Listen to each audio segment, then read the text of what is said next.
What's up? Welcome back and welcome in to Red's Place.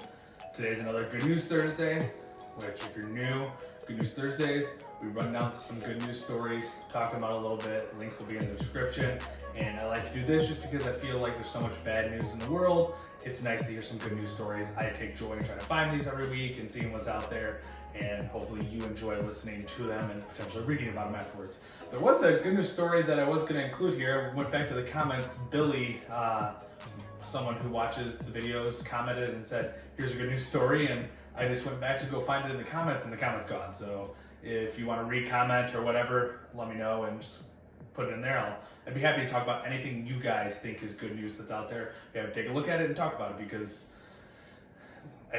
all good news is good news, I guess. It's a good way to look at it. So first story today, all three stories are from today.com this week. And today's story, or the first story, is titled, After Winning a Car, Chick-fil-A Employee Gives It to Coworker in an Act of Kindness. Subtitle kind of sums it all up. Haley Bridges says she and her friends teamed up with their fellow colleague and friend, Hokale Taniguchi, or to help their fellow colleague and friend, Hokale Taniguchi. I can't really say if I'm pronouncing that right. Look in the damn article. You'll see how it's spelled and everything. But basically, Hoku, as they call her nickname, they live in Wisconsin, and she was biking to work on a daily basis. And I'm in Illinois, and Illinois is fucking cold. So, and being in Wisconsin and biking is kind of insane in my opinion. So, at Chick-fil-A's holiday party, they have a raffle and they give away different things, and the top prize this year was a car. And when they got there, Haley Bridges and two of the other friends, they had a small friend group, so three of them all put in their raffle tickets into the car, and they said if they won, they would give it away to Hoku. And that's exactly what they did, which is just kind of cool that, I mean, like, to win a car, I don't know, it doesn't really say what type of car it was, but to win a car and then give it away to somebody else is pretty crazy. I mean, I think we all would like a free car. But what's actually kind of cool afterwards too is Haley's aunt started a GoFundMe afterwards, after she gave away the car, in order to, I don't know if she started a GoFundMe, but she started a fundraiser and helped Haley pay off her vehicle. So then her vehicle's completely paid off now too. So not only did Haley give away the car that she had won, she had a vehicle herself that she was still making payments on. So like she could have easily, sold that vehicle or traded in or done whatever she wanted to do and had no payments for her vehicle, but she thought of somebody else and gave them the vehicle so they had an easy way to work and continued to make payments on her vehicle. So it was pretty cool that her aunt helped her fundraise money to pay off her vehicle. So just overall, pretty solid story. I think it's pretty cool. Not something that I think most people would think about doing, but I think it's awesome. Story number 2 for the day, German Shepherd saves owner's life during a stroke just months after adoption. So a 6-year-old German Shepherd was surrendered to a shelter because its owner wasn't able to have German Shepherds at the home they were moving into. And so Brian Myers adopted Sadie, and he had her for only a few months, and then he developed COVID, or got COVID. I don't developed, is probably not the correct word, but he got COVID, and he was bedridden for a period of time while he had COVID. And he said Sadie was the best dog, loved him 100%. He loved her, and they used to go on walks and everything. And once he got over COVID, they returned to walking 4 miles a day. But apparently, one of the complications with COVID is people will develop blood clots and have strokes at a later date. And so in the middle of the night, one night, Sadie sleeps in his bed. Brian had a stroke, and he was trying to walk over to the bathroom, and he fell to the ground, and he couldn't find a way to get up. And Sadie came over to his side to try to comfort him, and he knew he needed to get up so he could call for help, but he just couldn't manage, his limbs weren't working.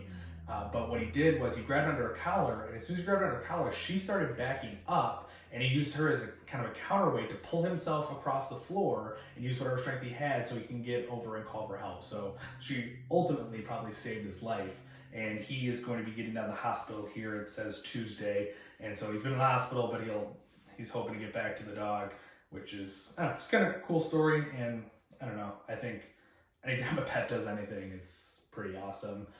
Anything helpful, whatever it happens to be, and shelter pets are great. Instead of going and getting a dog from a breeder, go go to a shelter. There's so many dogs in shelters right now. The foster homes are filled up in a lot of places. The shelter homes are filled up, or the shelters are filled up in a lot of places. So go adopt a dog from a shelter rather than go to a breeder is my 2 cents.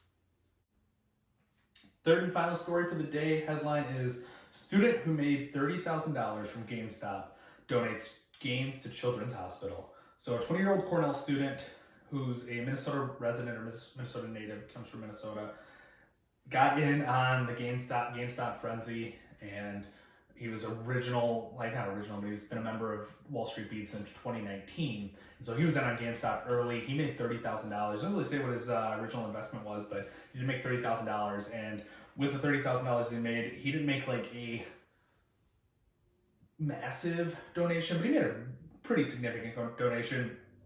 He donated 6 Nintendo Switch game consoles and some video games to Children's Minnesota Hospital with those earnings. They said it amounted to a little over $2,000.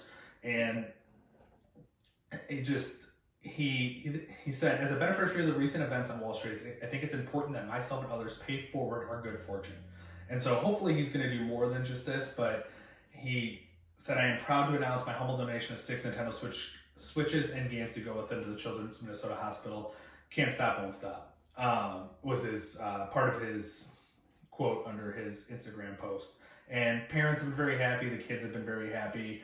And six Switches is a small gesture, I guess, but he just came into the money, and he has $30,000 now, and hopefully he's going to go do more things with that money. But it's nice to see that he's taken a portion of that earnings and using it for good, since he just kind of came into it. And I'm sure some of you probably were lucky enough to get in on the GameStop stuff or make a little bit of money on Dogecoin here the past couple of weeks. I've been in Dogecoin in and out, but I haven't made anything significant. I've made about $300 at this point on Doge, but it is what it is. I don't have a significant amount of money invested, so feel pretty good about that. But yeah, if you have any other good news stories that you see, I would love to talk about them on this channel, this platform, and I will continue trying to bring good news stories to you on a weekly basis. Sometimes I'll skip a week, but we'll try to get them done every single week. But as far as the rest of the channel goes, I did start doing a F the 9 to 5 Friday or Fuck the 9 to 5 Friday. I did my first one last week. I don't know if there'll necessarily be a follow-up tomorrow, but we'll see how it goes. And that series is just going to be about how to not work a 9 to 5 and still live a life. So until next time, guys, like, comment, share. Just let me know what you think.